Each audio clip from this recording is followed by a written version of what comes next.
ওরে মা, ये কে গো আমার রান্নাঘরে? ये तो আমার বউ, ये तो আমার বউ।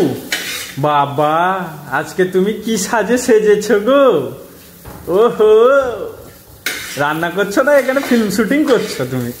এই তো এতক্ষণ নাটক করার মতো কেউ ছিল না, এখন চলে এসেছে নাটক করার জন্য। কে দিয়ে তো কোনো কাজ নেই, সারাদিন এই নাটকটাই করতে। আমি তো দেখতে এলাম, তুমি জিজ্ঞাসা করলে কি রান্না করবে না করবে। লোকের মনে হয় যে আমি আজকে বউকে রান্না করে খাওয়াই, তোমার মনে হয় কোনোদিন? বাবা, এই যে রান্না সব জিনিসপত্র এনে দিয়েছি, আমি জিনিসপত্র এনে দিব, তুমি রান্না করবে, এটাই তো হচ্ছে সংসারের নিয়ম। বাজে কথা বলার আগে চলে আসবে, আর যে কোনোদিন ভালো কথা জিজ্ঞাসা করতে গেলে যে কি রান্না করবো কি করবো, তার বেলায় কোনোদিন কোনো উত্তর পাওয়া যায় না। আমাকে বারবার তুমি জিজ্ঞাসা কেন করতে যাও বলো তো?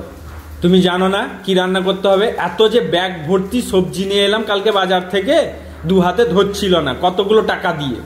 হ্যাঁ, তার সত্ত্বেও তুমি আমাকে মাছ আছে সবজি আছে, তোমার কি মাথায় কোনো বুদ্ধি শুদ্ধি নেই?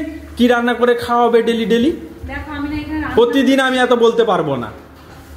রান্না করছি, মাথা গরম আছে, আমার সঙ্গে না মাথা খারাপ করতে আসো। তুমি রান্না করছো না, এখানে ফিল্ম শুটিং করছো এরকম সেজে গুজে। আমার তো মনে হচ্ছে তুমি রান্নার জায়গায় ফিল্ম শুটিং করতে এসছো। আর আমাকে আমি যা ইচ্ছা করতে পারি, তোমার কি প্রবলেম? তোমাকে এখানে কে ডেকেছে? আমাকে তুমি যে আমাকে জিজ্ঞাসা করে এলে কি রান্না জিজ্ঞাসা করতে গেছিলাম, কিছু বলেছো? বাবা, এখন নাটক করতে চলে এসেছো যে? খাও, তুমি রেগে যাচ্ছ কেন? কি রান্না করছো আজকে? কেন তোমাকে বলবো নি? তা বলবে না? তুমি দেখো এত শাকসবজি নিয়ে এলাম। আরে বাবা, এত সেজেছো তাহলে, মানে আজকে স্পেশাল কিছু রান্না করবে তুমি? কি সাজা সেজেছি আমি? চান করেছি, মাথা ধুয়েছি, তো চুলটা সেই জন্য ফেলেছিল, সেই জন্য খুলে রেখেছি। খালি সেজেছি যেন নাটক করতে এসেছে, সে ফোন চাইবে এখানে। আরে বাবা, তুমি সে কার উপরে দাঁড়িয়েছো? তোমার উপরে। আরে এটা সবজি আনা ব্যাগ, তার উপরে তুমি দাঁড়িয়েছো। তোমার পা মানে টাইলসের উপরে দাঁড়াবে, তার সত্ত্বেও তুমি ব্যাগের উপরে। আর অন্য কিছু জিনিস ছিল না? ছাড়ো ব্যাগটা, ছাড়ো তুমি।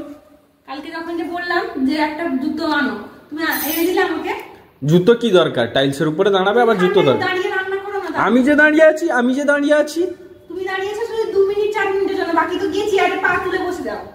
তো আমার অফিসের কাজ তুমি করবে নাকি? আর আমাকে ঘন্টার পর ঘন্টা এই ঠান্ডায় দাঁড়িয়ে আমার সর্দি হয়ে যাচ্ছে। যাই হোক, তোমার তো সাজগোজ দেখে আমার টেনশন হচ্ছে, আমার তরকারি আজকে কেমন টেস্ট হবে।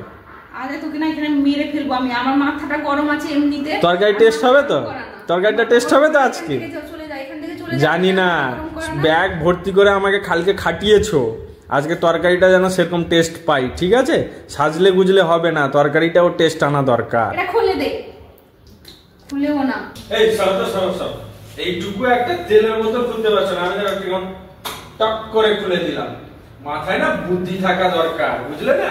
খালি গান্ডে পিন্ডে গিললে হয় না, গায়ে শক্তিটা আর বুদ্ধিটা দরকার। বাবা, সব আমার কি বুদ্ধি নেই? আমার বুদ্ধি নেই, যাই এখান থেকে। আরে এইটুকু তেলের বোতল তো, এইটুকু। আরে ঠিক আছে, রাগ করছো কেন? সবসময় যে কোনো কথায় খাওয়ার কোনটা দাও কি হিসাবে বলো তো?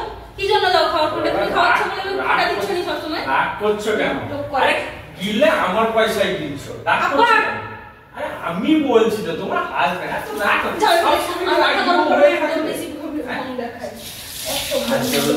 টান দিও না, লাজে মরে যাই।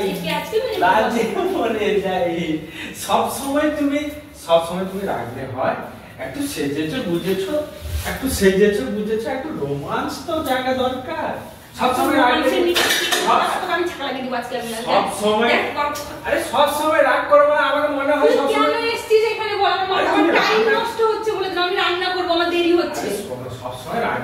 সবসময় রাগলে মনে হয় তুমি ঝগড়া ডুবু। আমার মানে মনে রোমান্স এসছে। আর তুমি ঝগড়া করলে হবে? এখন রান্নাঘরে রোমান্স করার যে মজা, ঠুকে দিব রোমান্সের নিকুচি করে